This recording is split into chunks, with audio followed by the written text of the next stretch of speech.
Kim Jong Un ജനങ്ങളെ പട്ടിണിക്കിട്ട് കൊല്ലുന്നു എന്ന് പറഞ്ഞ അമേരിക്കൻ മാധ്യമങ്ങൾ തന്നെ ഇപ്പോൾ തിരുത്തി പറയുന്നു ഉത്തര കൊറിയയുടേത് ലോകം കണ്ട ഏറ്റവും അപ്രതീക്ഷിത കുതിപ്പാണെന്ന്. എന്താണ് ഇതിന്റെ പിന്നിലെ സത്യം? ലോകം എപ്പോഴും പരിഹാസത്തോടെ മാത്രം നോക്കിക്കണ്ട ഒരു രാജ്യമുണ്ട്, ഉത്തര കൊറിയ.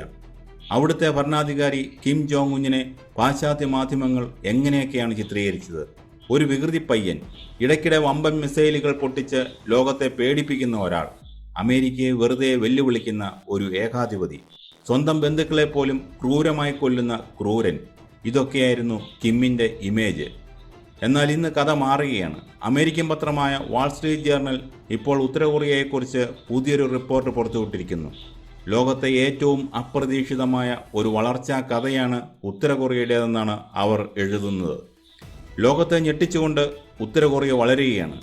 എങ്ങനെയാണ് ഉപരോധങ്ങളുടെ നടുവിലും ഈ രാജ്യം സാമ്പത്തികമായി കുതിക്കുന്നത്? എന്താണ് കിം ജോങ് ഉന്നിൻ്റെ യഥാർത്ഥ തന്ത്രം?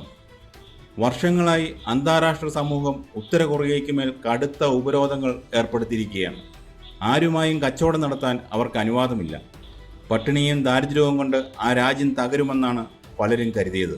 കോവിഡ് വന്നപ്പോൾ കിം രാജ്യാന്തര അതിർത്തികൾ പൂർണ്ണമായി അടച്ചു. അതോടെ തകർച്ച പൂർണ്ണമാകുമെന്ന് വിദഗ്ധർ പ്രവചിച്ചു. പക്ഷേ സംഭവിച്ചത് മറ്റൊന്നാണ്. കോവിഡിന് ശേഷം ഉത്തര കൊറിയ വാതിൽ തുറന്നത് വലിയ പ്ലാനുകളോടെയാണ്. റഷ്യയിൽ നിന്നും പാശ്ചാത്യ രാജ്യങ്ങളിൽ നിന്നുമുള്ള തെരഞ്ഞെടുത്ത സഞ്ചാരികൾക്കായി അവർ അതിർത്തികൾ തുറന്നു.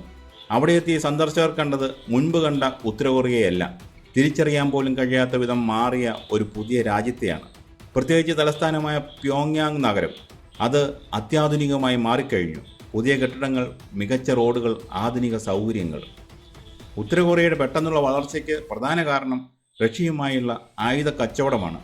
യുക്രൈൻ യുദ്ധത്തിനായി വൻതോതിൽ വെടിക്കോപ്പുകളും ആയുധങ്ങളും ഉത്തര കൊറിയ റഷ്യയ്ക്ക് നൽകി. കൂടാതെ 15,000-ലധികം സൈനികരെയും റഷ്യൻ മുന്നണിയിലേക്ക് അയച്ചു. ഇതിലൂടെ മാത്രം ഏകദേശം $10 ബില്യൺ ഉത്തര കൊറിയ സമ്പാദിച്ചതായി റിപ്പോർട്ട് ചൂണ്ടിക്കാണിക്കുന്നു. ഇത് അവരുടെ ആകെ GDPയുടെ പകുതിയോളം വരും. ഉപരോധങ്ങളെ മറികടന്ന് ചൈനയിൽ നിന്ന് ഇന്ധനവും ഡിജിറ്റൽ സാങ്കേതികവിദ്യയ്ക്ക് ആവശ്യമായ ഘടകഭാഗങ്ങളും ഉത്തര കൊറിയ ഇറക്കുമതി ചെയ്യുന്നു. ചൈനയുമായുള്ള വ്യാപാരം 8 വർഷത്തെ ഏറ്റവും ഉയർന്ന നിരക്കിലാണ്. ചൈനീസ് പ്രസിഡന്റ് ഷീ ജിൻപിങ് ഈ വർഷത്തെ തൻ്റെ ആദ്യ വിദേശ പര്യടനത്തിനായി തിരഞ്ഞെടുത്തത് ഉത്തര കൊറിയയാണ്. ചൈന ഉത്തര കൊറിയയ്ക്ക് എത്രത്തോളം പ്രാധാന്യം നൽകുന്നു എന്ന് ഇതിൽ നിന്ന് വ്യക്തമാണ്. അടുത്തിടെ തലസ്ഥാനമായ പ്യോങ്യാങ് സന്ദർശിച്ച വിദേശികൾ പറയുന്നത് അവിടെ വലിയ മാറ്റങ്ങൾ ദൃശ്യമാണെന്നാണ്. മൊബൈൽ ആപ്പുകൾ വഴിയുള്ള ടാക്സി ബുക്കിംഗ്, QR കോഡ് വഴിയുള്ള ഡിജിറ്റൽ പേയ്മെൻറ്റുകൾ, ചൈനീസ് നിർമ്മിത ഇലക്ട്രിക് വാഹനങ്ങൾ, കാർ ഷോറൂമുകൾ, പെറ്റ് ഷോപ്പുകൾ എന്നിവയൊക്കെ അവിടെ സജീവമാണ്. കിം ജോങ് ഉന്നിൻ്റെ നേതൃത്വത്തിൽ രാജ്യത്ത് വൻ നിർമ്മാണ പ്രവർത്തനങ്ങളാണ് നടക്കുന്നത്. പ്യോങ്യാങ്ങിൽ മാത്രം കഴിഞ്ഞ വർഷം 10,000 പുതിയ വീടുകൾ നിർമ്മിച്ചു. ഇത് അമേരിക്കയിലെ ചിക്കാഗോയോ ലോസ് ആഞ്ചലസോ പോലുള്ള നഗരങ്ങളിലെ വാർഷിക ഭവന നിർമ്മാണത്തേക്കാൾ കൂടുതലാണ്. കൂടാതെ ഒരു വലിയ അത്യാധുനിക ആശുപത്രിയും ബീച്ച് റിസോർട്ടും പണിതുയർത്തിയിട്ടുണ്ട്. ഉത്തര കൊറിയയുടെ അവകാശവാദങ്ങൾ വെറും പ്രോപ്പഗണ്ട മാത്രമല്ലെന്ന് ഉപഗ്രഹ ചിത്രങ്ങൾ തെളിയിക്കുന്നു. 5 വർഷം മുമ്പുള്ള കോവിഡ് കാലത്തെ അപേക്ഷിച്ച് രാത്രികാലങ്ങളിൽ ഉത്തര കൊറിയൻ നഗരങ്ങളിലെ പ്രകാശം 3 മടങ്ങ് വർദ്ധിച്ചതായി സാറ്റലൈറ്റ് ഡാറ്റ വ്യക്തമാക്കുന്നു. ഇത് ഊർജ്ജ ഉപഭോഗം കൂടിയതിൻ്റെ തെളിവാണ്. അമേരിക്കയും സഖ്യകക്ഷികളും കരുതിയത് ഉപരോധം വഴി ഉത്തര കൊറിയയെ തകർക്കാമെന്നാണ്. എന്നാൽ റഷ്യയുടെയും ചൈനയുടെയും സഹായത്തോടെ ഉത്തര കൊറിയ ആ പ്രതിസന്ധിയെ മറികടന്നു.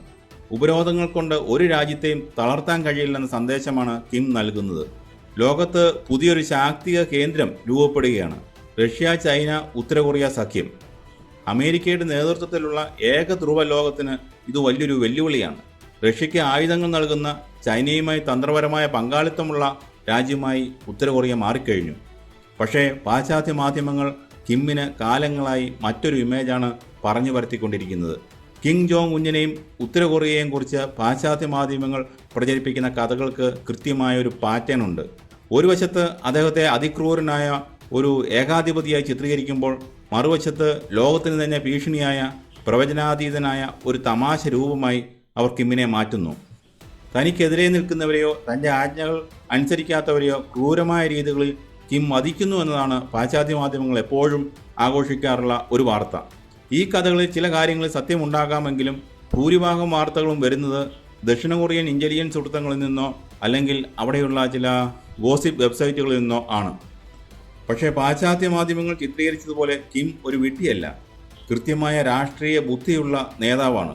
ലോകരാജ്യങ്ങൾക്കിടയിലെ ഭിന്നതകൾ സ്വന്തം രാജ്യത്തിൻ്റെ വളർച്ചയ്ക്കായി എങ്ങനെ ഉപയോഗിക്കണമെന്ന് കിമ്മിന് നന്നായി അറിയാം. ആഗോളതലത്തിൽ തനിക്ക് ലഭിക്കേണ്ട ബഹുമാനവും അംഗീകാരവും അദ്ദേഹം നേടിയെടുക്കുകയാണ്. ഒറ്റപ്പെടലിൻ്റെയും ദാരിദ്ര്യത്തിൻ്റെയും പ്രതീകമായിരുന്ന ഉത്തര കൊറിയ ഇന്ന് റഷ്യയുടെയും ചൈനയുടെയും ഉറ്റ തോഴനാണ്. അമേരിക്കയുടെ കണ്ണിലെ കരടാണ്. പട്ടിണി കിടന്ന് തകരുമെന്ന് കരുതിയ ഒരു രാജ്യം ലോകത്തിലെ വൻ ശക്തികളെപ്പോലും വെല്ലുവിളിച്ച് മുന്നേറുന്നു. അത്ഭുതത്തോടെയും ഭയത്തോടെയുമാണ് ലോകം ഇന്ന് പ്യോങ്യാങ്ങിലേക്ക് നോക്കുന്നത്. വാൾസ്ട്രീറ്റ് ജേർണൽ പറഞ്ഞത് ശരിയാണ്. ഇത് ലോകം കണ്ട ഏറ്റവും അപ്രതീക്ഷിതമായ വളർച്ചാ കഥയാണ്. ഉത്തര കൊറിയയും കിം ജോങ് ഉന്നിനെയും ഇനി ആർക്കും തള്ളിക്കളയാനാവില്ല.